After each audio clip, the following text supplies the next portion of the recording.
Odds makers have this as just a 4-point spread, with the Chiefs obviously being favored. So, are they correct or are they being ridiculous? Well, we're going to start off with the away team, that being the Chiefs again. And we'll start off with the biggest advantage of the game being Patrick Mahomes being a tier 2 quarterback and Jameis Winston being a tier 3 quarterback. You may hear that Mahomes is a tier 2 quarterback and think that's an awful analysis and just click off the video. And I say good riddance to you if that is the case, because Mahomes truly has not been great this year. He's been very good, but there's a difference between being very good and elite. And elite is what gets you into tier 1 for me. This is not an opinion based metric. It's based on 4 advanced analytics combined into one universal stat.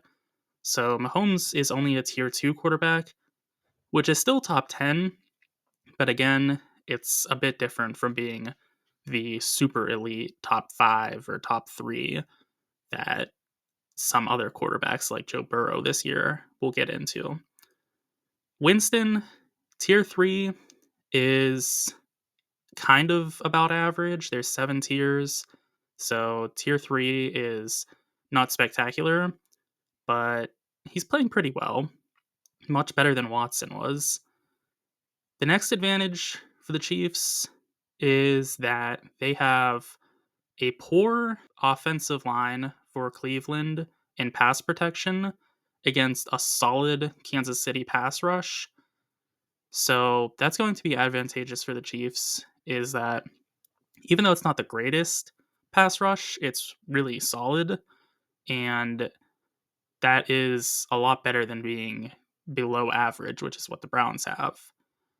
So another advantage for the Chiefs is again with the offensive line, where they have a bad Cleveland run blocking against a quality Kansas City run defense.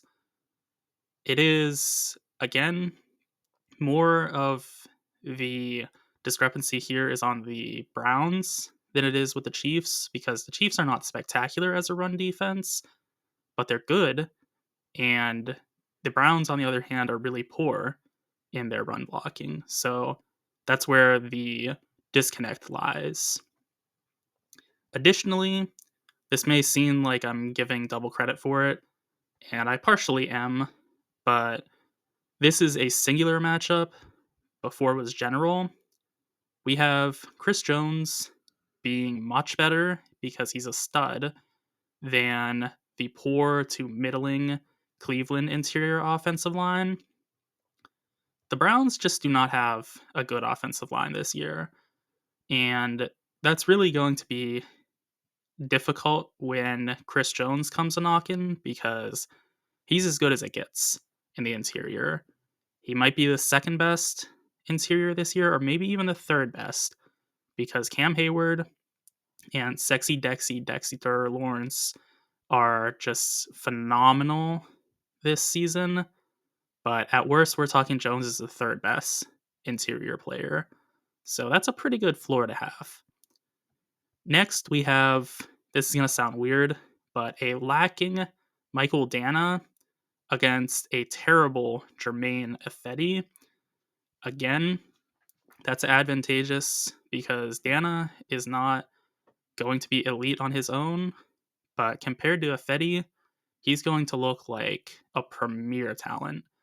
So that's going to be a big issue also for the Browns. Next, we have sort of more of a vague advantage for the Chiefs in that they only need to focus on Jerry Jeudy, and that's about it. Trent McDuffie can contain him for sure. McDuffie, perpetually underrated. I feel like a lot of people think he's underrated, but he actually is. He is so incredibly good and multifaceted. He's great as a blitzer. He's great in coverage. He can defend the run at a high level. He can play outside. He can play inside, zone, man, anything you want. He's going to do at a very high level. So he's going to be able to take Jerry Jeudy and minimize his impact. And that's the biggest threat for the Browns.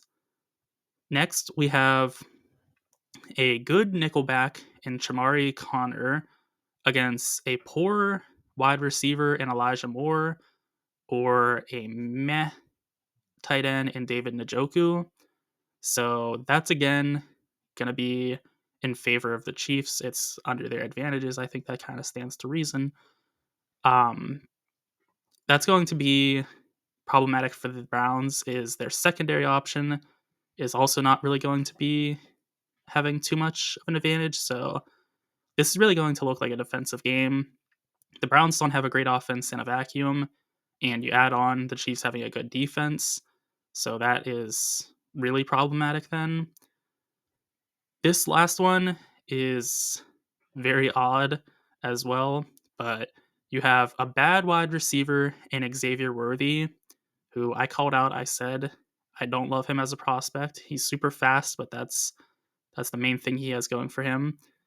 You have Worthy though against a horrible cornerback in Martin Emerson Jr.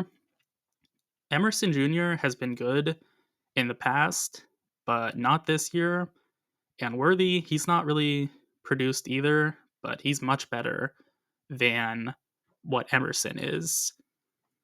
As we shift now to Cleveland, if you're enjoying this video, be sure to like and subscribe for more football content. I say football because I do cover the NFL, NBA, and also college football. So that's why I'm a little bit vague with it.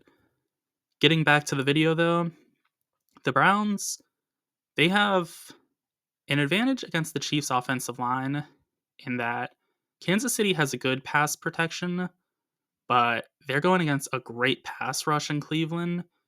They got rid of Zadarius Smith, but they still have this guy, Myles Garrett, who's low key pretty nice, and he's going to be able to cause some havoc along the way. There'll be more on him later on in this video also. Next, again with the offensive line, the Chiefs have a good run blocking, but they're going against an elite run defense in Cleveland. Dalvin Tomlinson and Shelby Harris really are good run defenders that lock down the middle. Myles Garrett is good on the edge. It is very difficult to run on the Browns. So both facets of the offensive line are going to be favoring the Browns. And then you add on to it with the gem Myles Garrett, who is arguably the best edge rusher in the league, against a question mark in DJ Humphries. I believe he's played one game this season, and he wasn't particularly good in it.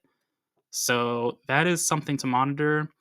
He might just be getting time, or he might just be getting acclimated, and that could be something that improves with time. Or maybe he's just kind of lost a step with age and injuries. So it'll be interesting to see how he does. He's really going to get tested against Myles Garrett, that's for sure.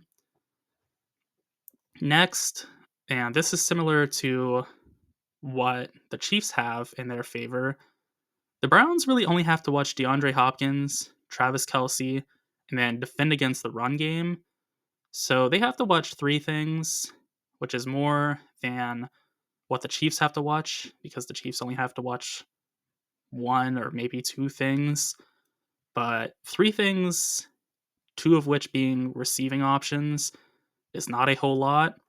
So that's pretty good for the Browns to be able to focus in on like the main priorities, especially with Denzel Ward being so good.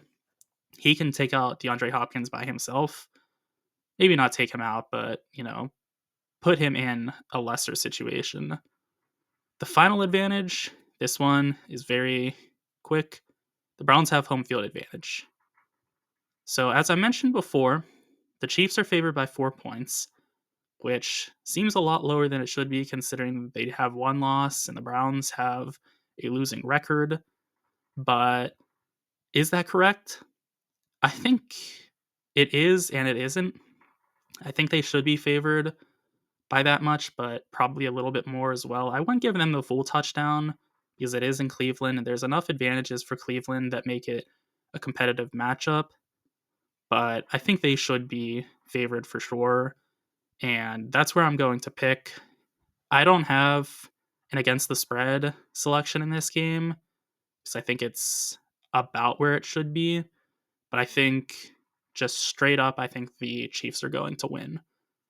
Those are my thoughts. Be sure to let me know what yours are in the comment section, and also be sure to like and subscribe.